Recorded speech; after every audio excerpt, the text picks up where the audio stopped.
était très mal parti, hein. Vous connaissez les problèmes de Covid, tout ce qui est...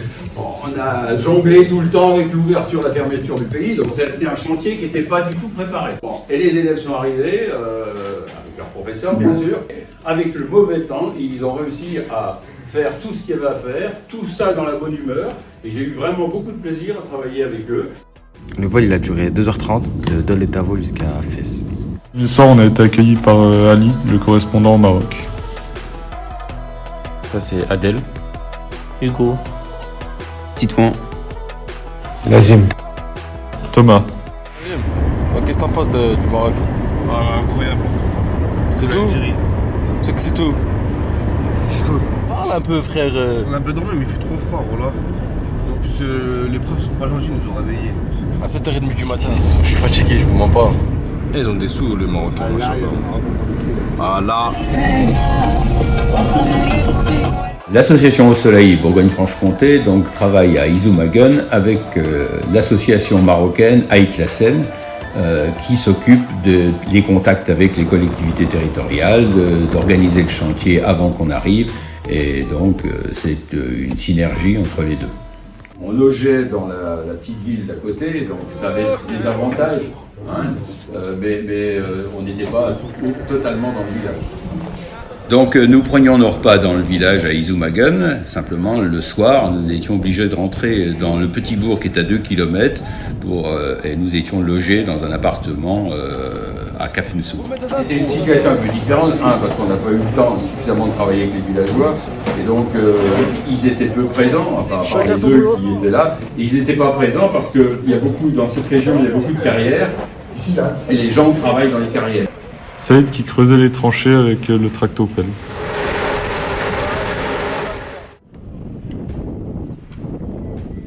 Alors ce forage de 75 mètres, Ibrahim avait mis sa petite pompe dans le puits. On n'a pas pu enlever la pompe d'Ibrahim, donc il a fallu faire intervenir une foreuse pour pousser la pompe au fond du puits. Donc chaque jour il y avait 2 différentes équipes, une qui était au local en bas qui faisait la plomberie et une équipe au-dessus avec Monsieur Lenormand qui s'occupait de la structure des panneaux solaires. C'est bon Nazim, Voilà, quand ils sont ferrés. Voilà. Et donc après ils s'alignent tous là. Ah ouais? C'est très bien le Maroc. Oh là, ça fait peur. Viens dans le camion. C'est là, après. C'est fini. Où allons-nous percer? Ici? Mais là, l'angle 3, il bouge pas. Eh ben, ce n'est pas un angle droit. Nous devons réaliser un angle droit. Mais Comment là, allons-nous que faire? je fasse ça ou ça bouge pas là-bas. Bon, ça y est, il est droit. Eh bien, ils vont réfléchir et nous revenons dans quelques instants. Pour comprendre, 30 secondes. appliquer le théorème de Pythagore. 30 secondes. Bien voilà, ils ont trouvé que nous devions placer cette barre à 91,8.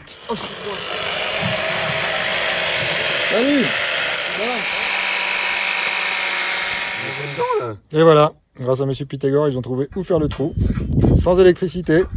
On n'est pas très dedans là. Allez. Voilà, Nazim et Adèle, ils sont en train de monter la fin de la structure, les barres de renfort hein, pour soutenir le poids des panneaux solaires.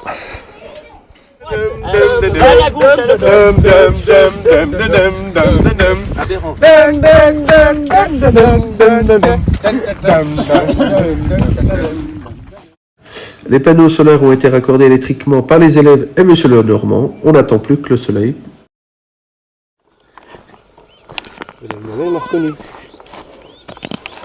Je mets ta main noire, toi. Alors combien de mètres de câble là à tirer là? Ah, il y a encore beaucoup. On va manger. J'ai pris ça il y a 10 heures. Ah, c'est cool.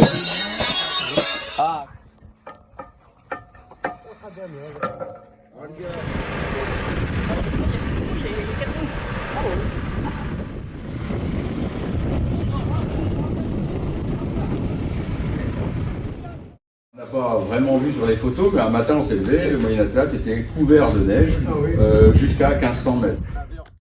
Le château d'eau. Qu'est-ce qu'il fait? Ah, vraiment système D ici. Hein. Ah, franchement.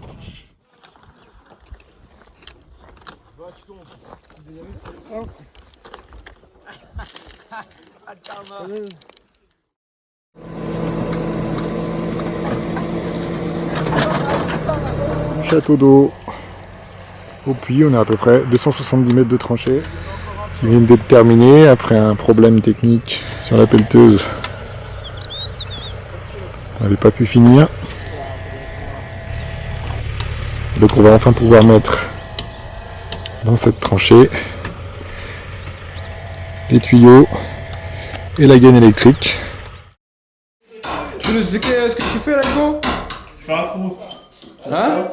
Je fais un trou, tu vois pas? Regardez la magnifique structure. Bien joué, bien joué. Merci. Bon, il y a Monsieur Gentil qui est en train de péter tout le béton que notre maçon avait fait là. Maîtrise du burin parfaite. Ici, Et Hugo il fait rien. la descente. Et là, on voit bien l'arrivée de l'électricité et de l'eau. Et les deux câbles sont maintenant rentrés dans les tranchées qui nous amènent au local technique qui est en bas.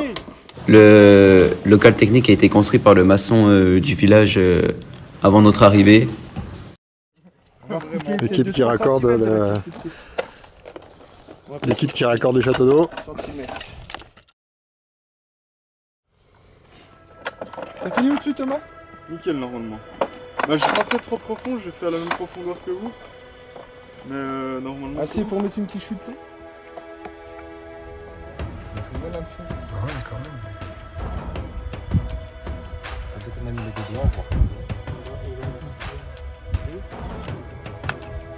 Ça rentre comme papa dans ma main. J'ai bien tes commentaires. Alors là, ils sont en train de finir de raccorder le château d'eau.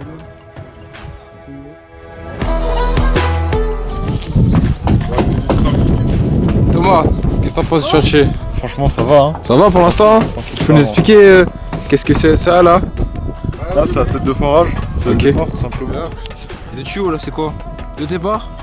Non, il y en a un c'est pour les legs, puis l'autre c'est pour l'eau. Ok, très bien, bien joué. Nous avons monsieur le Normand. Je tiens les briques, voilà.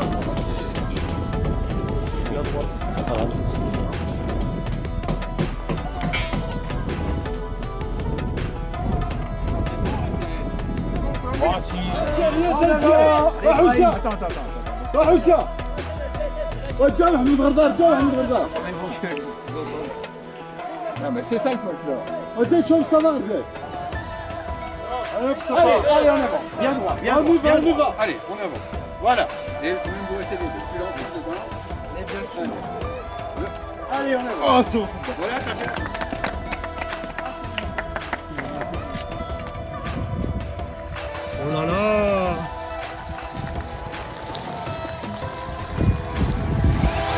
Alors, ce forage de 75 mètres a un défaut, il a un très petit diamètre, un diamètre de 15 cm, et donc on pensait que ça allait être un peu juste, simplement la pompe a pompé sans aucun problème et a rempli le château d'eau en très peu de temps. Donc tout va bien.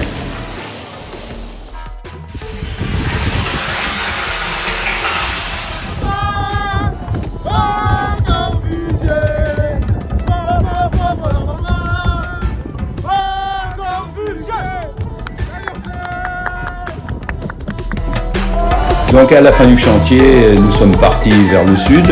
Deux raisons à cela. Premièrement, découvrir des anciens chantiers réalisés par d'autres élèves et aussi découvrir d'autres paysages, notamment le paysage de l'Erkchebi avec sa dune de sable très célèbre.